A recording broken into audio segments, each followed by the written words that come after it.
to US Survival and Homesteading. Here's what we're working on today. We got a MTD chipper shredder. It's got a Briggs and Stratton engine. This thing's probably been sitting for about 15 years from what I've been told. Untouched, unstarted, under a rusty roof. Engine completely rusted out. Both valves, the intake valve and the exhaust valve, were locked in place with rust. I used a PD blaster on here. Let me bring you over.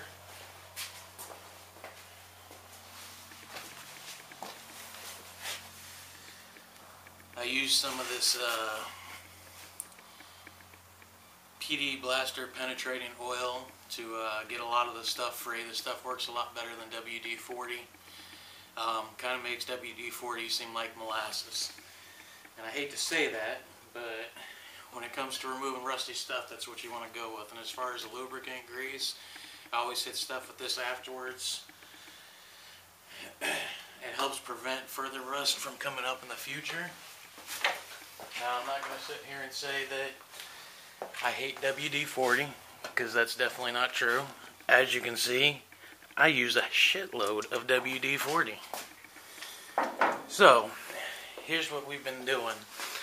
I went ahead and removed the valve cover, redid the valve cover gasket, freed both the valves with the PD blaster, cleaned them out, got that mounted back on. I had to wait for some parts to get back in. I was trying to redo the fuel tank because the fuel tank was completely rusted out, had holes in the bottom, and I was going to weld it and everything else, but then my short trap on it was also rusted through and it just wasn't worth my time. So I contacted Briggs and Stratton to see how much a new fuel tank would cost me.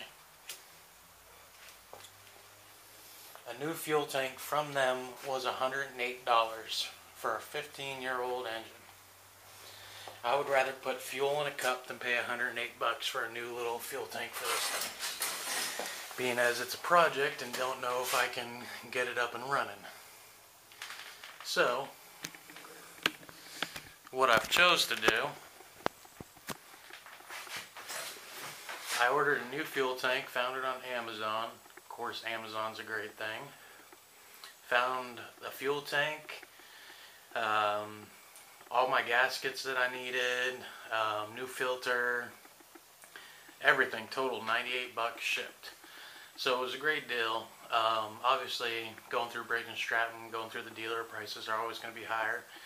But this is the same exact quality, same exact part that they would send me. It's just costing me less, and being a Prime member, you get free 2-day shipping. So, came relatively quickly. So what I'm going to do now is go ahead and remove the old fuel tank, prep my gaskets for my carburetor on top, and I'm going to start putting this back together. I've already got a new spark plug put in. If you have any questions about the process of the things I'm not showing on video right now, just go ahead and leave a comment below. I'll walk you through it. And for now, let's see what we got over here and get to work on this bad boy.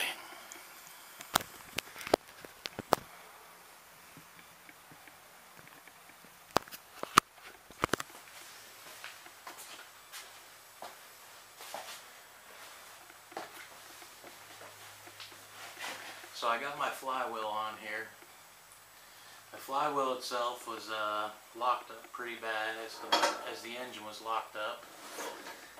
But as I turn it, with everything I've done so far, it's freed up. The piston cylinder, the washers, everything was real good shape. That was my deciding factor on to work on this. So I went ahead and took this off, cleaned it up. You don't want to grease the inside here if you've never seen these. Greasing the inside of there during the winter and everything else will cause those balls to sit in place. It won't grab, so you won't be able to start it. So I'm going to put that back on because I don't need it. And of course I removed the mouse nest that was in this damn thing too. I was told by the people that it had only sat for about a year initially. Probably needed like a spark plug or routine maintenance. Come to find out it sat for 15 years. But I feel it's worth working on, so I'm going to get to it and we'll take you along in the process.